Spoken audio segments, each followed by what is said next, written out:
అంటే దిల్ రాజు గారికి భయపడా, సునీల్ గారికి భయపడా, ఎవరికి భయపడి ఆగుతుంది? అంటే నేనేమడుగుతున్నానంటే ఇక్కడ చిరంజీవి గారు ఒక మంచి మనసుతో మంచి హృదయంతో మీకు నేను హామీ ఉన్నాను, జూన్ 30 లోపు సాల్వ్ చేస్తాను అని చెప్పి పెద్ద మనసుతో చెప్పి బతిమలాడాడండి. ఆయన చెప్పాడండి, రిక్వెస్ట్ చేసుకున్నాడండి. ఎందుకంటే వాళ్ళకి రెస్పెక్ట్ ఈజ్ ఎగ్జిబ్యూటర్స్. చిరంజీవి గారికి respect is exhibitors, respect is distributor, respect is producers. అంటే ఎవరు ఇబ్బంది కలగకూడదు అని ఒక ఉద్దేశంతో పెద్ద సినిమా రిలీజ్ అవ్వాలి, ఆ ప్రొడ్యూసర్కి డబ్బులు ఎలా రావాలో ఎగ్జిబ్యూటర్ కూడా డబ్బులు రావాలి, డిస్ప్యూట్స్ ఏమైనా ఉంటే నేను కూడా ఉంటాను అని చెప్పాడు. మరి ఆ మాటని వీళ్ళు ఏం నిలబెడుతున్నారండి? సునీల్ గారు చాలా పెద్ద మనిషి అనుకున్నా నేను, సునీల్ గారు చాలా జెంట్మెన్ అనుకున్నా.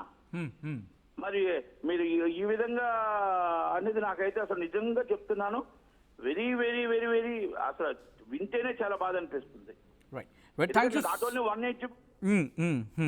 చెప్పండి నటి కుమార్ గారు. చాలా మంది ఎగ్జిబ్యూటర్ మాట్లాడారు, అందరి పరిస్థితులు ఇవే. మీరు వదిలేస్తే ఎలాగిస్తారో చూస్తాం అంటే ఏమండి, ఎవరి ఇష్టం వాళ్ళదండి, వాళ్ళ ప్రాపర్టీని కూడా మీకు మీకే లీజ్ ఇవ్వాలి, మీకే అమ్మాలి అంటే ఇది రౌడీజం కాదా?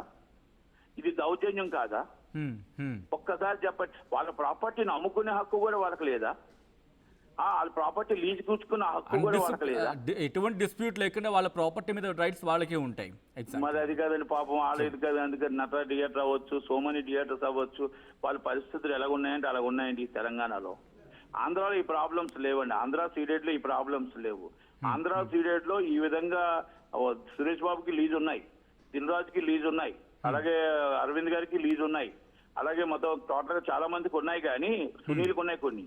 కానీ ఇక్కడ అంత ఇప్పుడు ఇది ఇక్కడ నుంచి తీసుకొచ్చి అక్కడ అంత ఇంకా తెలివి తక్కువ ఏం లేరండి ఎగ్జిబ్యూటర్లు. ఎందుకంటే అవసరం అయితే బయటకు కూర్చోబెడతారు. థ్యాంక్ యూ సో మచ్ నటి కుమార్ గారు. మీరు అన్నట్టుగా విషయంలో చాలా క్లారిటీ రావాల్సిన సందర్భం ఉంది. ఇటు తెలుగు ఇండస్ట్రీ పెద్దలు ఈ విషయాన్ని క్లియర్ చేయకపోతే కనుక బహుశా కాస్త హర్టింగ్ అనిపించవచ్చు. తెలుగు ఫిలిం ఇండస్ట్రీ అస్తిత్వమే ప్రమాదంలో పడేంతలా వెళ్ళిపోయే ప్రమాదం లేదా? Just question your self. ఎందుకంటే దిగ్గజాలు ఉన్నాయి కదా, దిగ్గజాలు ఎంతమంది దిగ్గజాలు నిర్మిస్తే ఈరోజు ఈ స్థాయికి చేరుకున్నాం. ఇటు ఇంటర్నేషనల్ లెవెల్కి వెళ్తూ ఉన్నాం కదా. ఎక్కడ ఈగోకి పోయినా లేకపోతే కారణాలు ఏవైనా ఈరోజు అన్ఆర్గనైజ్డ్ సెక్టర్ ఒక ఆర్గనైజ్డ్గా వెళ్ళే ప్రయత్నం చేస్తున్నప్పుడు ఇంకా కలుపుగోలుగా వెళ్ళిపోతూ ఉండాలి. చిన్న చిన్న ఇష్యూస్ కుటుంబంలోనే వస్తూ ఉంటాయి. అటువంటిది ఇంత అన్ఆర్గనైజ్డ్ సెక్టర్లో రాకుండా ఉండవు. వాటిని మిటిగేట్ చేయకుండా వెళ్ళకపోతే కనుక ఏకచక్రాధిపత్యం వెళ్ళిపోతాం అనుకున్న సందర్భంలో కూడా కొలాప్స్ అయిపోతుంది, ఒకవేళ ఆ మనస్తత్వంతో ఎక్కడైనా ఉంటే కనుక. సో ఇటువంటి సందర్భంలో ఈరోజు జరిగిన ఘటన ఒక్కసారిగా ఇండస్ట్రీలో ఉన్న ఆ లుకలుకలను బయటపెట్టింది. టాలీవుడ్లో బిగ్ ఫైట్ను బయటపెట్టింది. దిల్ రాజు వర్సెస్ మైత్రి మూవీస్. 2-2 ఈవెన్ రెండు సంస్థలు కూడా దిగ్గజ సంస్థలే కదా. నివురుగప్పుడు నిప్పులా మారిపోయింది ఎస్వీసీ అలాగే మైత్రి మధ్య ఫిల్మ్ వార్. నిజామాబాద్లో నటరాజ్ థియేటర్ విషయంలో బయటపడింది వివాదం. లేకపోతే నివురుగప్పుడు నిప్పులా కంటిన్యూ అయ్యేది. ఎగ్జిబిటర్స్, డిస్ట్రిబ్యూటర్స్ అండ్ ప్రొడ్యూసర్స్ ఇలాగే ఉండేది కదా. నటరాజ్ థియేటర్ను 10 ఏళ్ళు ఏషియన్ వాళ్ళకి లీజ్కి ఇచ్చామంటూ ఉన్నాడు యజమాని. 2.5 ఏళ్ల ముందే లీజ్ అగ్రిమెంట్ టెర్మినేట్ చేసుకున్నారు. మళ్ళీ 2 రోజులకే థియేటర్ కావాలంటూ ఏషియన్ గ్రూప్ అనే అంశం ఇప్పుడు తెర మీదకి వచ్చింది. అసలు ఎందుకు ఇంత కన్ఫ్యూషన్ ఉంటుంది? ఎందుకు పెద్దన్న పాత్ర పోషించాల్సిన తెలుగు ఫిలిం ఇండస్ట్రీ లేకపోతే ఛాంబర్స్ ఏం చేస్తూ ఉంది? ఎందుకు దీన్ని సాల్వ్ చేయలేకపోతుంది? సాల్వ్ చేయలేనప్పుడు అటువంటి ఉంటే ఎంత, లేకపోతే ఎంత? బహుశా కాస్త హర్టింగ్ అనిపించవచ్చు. ఒక అన్ఆర్గనైజ్డ్ సెక్టర్ని ఆర్గనైజ్డ్గా తీసుకెళ్ళడానికి ఎంచుకున్న సందర్భంలో ఉన్న పెద్దలు they have to think about that. లేదు ఇది మీ వల్ల కాదు అనుకున్నప్పుడు కట్ చేసి లీగల్గా ఇచ్చేసేయండి, కోర్టుకు అప్పగించేసేయండి. కోర్టులు మీ అంత అలసత్వం ప్రదర్శించవు. జల్లకాయ కొట్టాల్సిన జల్లకాయలు కొడతాయి, అండ్ దారికి తేవాల్సిన టైంలో దారికి తెస్తాయి. ఈ లాగుళ్ళు పీకులు కోర్టు దగ్గర ఉండవు. వాళ్ళకి కావాల్సిన న్యాయం చేయడమే. బాధితుడు వాడు బ్రహ్మదేవుడైనా కూడా, బాధితుడే. బ్రహ్మదేవుడికైనా నువ్వు తప్పు చేస్తే తప్పు చేసే చెప్పే కోర్టులు మన దగ్గర ఉన్నాయి. So it's simple and clear. బహుశా నా మాటలు మీకు కాస్త పెద్దగా అనిపించవచ్చు, కానీ వాస్తవం ఇవి. ఒకసారి నేను రవిచంద్ర దగ్గరికి వెళ్ళే ప్రయత్నం చేస్తూ ఉన్నా.